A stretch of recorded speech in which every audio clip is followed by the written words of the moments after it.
Kasih karunia dan damai sejahtera dari Tuhan Allah Bapa kita, dan dari anaknya Tuhan Yesus Kristus menyertai kamu sampai selamanya. Amin. Selamat pagi saudaraku, selamat berakhir pekan. Apapun aktivitas hari ini, biarlah itu kita persembahkan untuk kemuliaan Tuhan. Maka untuk itu, biarlah kita dipandu firman Tuhan melakukan aktivitas tersebut. Saya akan bacakan firman-Nya dari Yesaya 29 ayat 14. Demikian firman Tuhan. Maka sebab itu sesungguhnya aku akan melakukan pula hal-hal yang ajaib kepada bangsa ini. Keajaiban yang menakjubkan.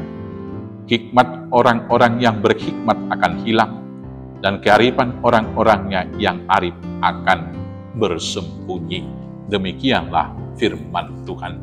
Keajaiban, mujizat, itulah senantiasa yang dinanti-nantikan orang di dunia ini. Maka ketika Tuhan Yesus menyembuhkan orang-orang yang lumpuh, kemudian mencelikkan mata orang-orang buta, bahkan ketika dia menghidupkan orang mati Lazarus, orang berduyun-duyun datang. Dan keajaiban dan juga mujizat-mujizat yang dilakukan itu tentu itu di luar nalar berpikir manusia. Sekarang pertanyaannya, apakah keajaiban itu masih lakukan Tuhan Allah? Masih. Dalam sejarah kerajaan Allah yang dituliskan di dalam Alkitab, sesungguhnya Tuhan senantiasa melakukan mujizat. Demikian juga kepada umat Israel yang telah terbuang, dan kemudian mereka sudah ditawan di Babel. Tidak ada lagi harapan. Menurut logika berpikir manusia waktu itu, mereka bisa diselamatkan. Tetapi dalam tindak penyelamatan yang dilakukan oleh Tuhan, Tuhan melakukan itu berbanding terbalik dengan pikiran manusia.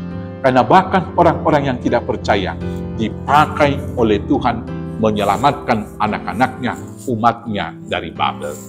Demikian selanjutnya kalau kita berangkat dan juga meneliti Alkitab sampai kepada perjanjian baru.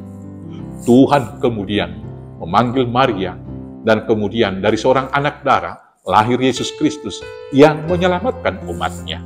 Dan penyelamatan yang dilakukan oleh Tuhan Yesus bukan dengan kekuatan tentara yang membawa senjata yang mutakhir, tapi mengalahkan kejahatan di dalam kematiannya. Maka kerajaan Allah itu adalah kerajaan yang sungsang. Demikian dalam kehidupan keseharian kita sampai saat ini.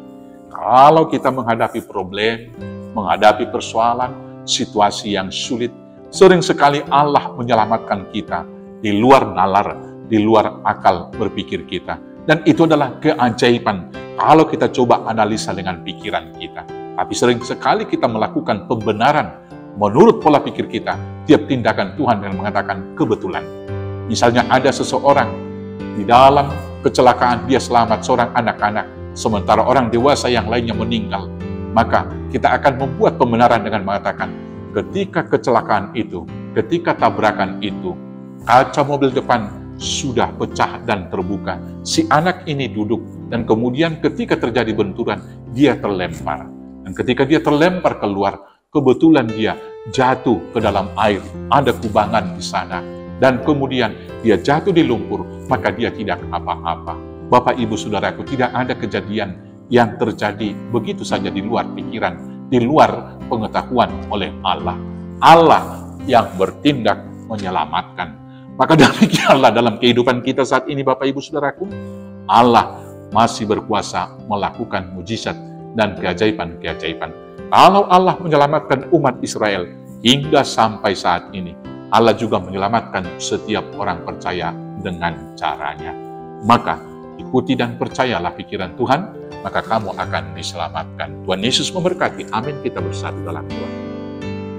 Terima kasih Bapa atas kasih setia penyertaan dan atas keajaiban-keajaiban yang Tuhan jadikan dalam kehidupan kami.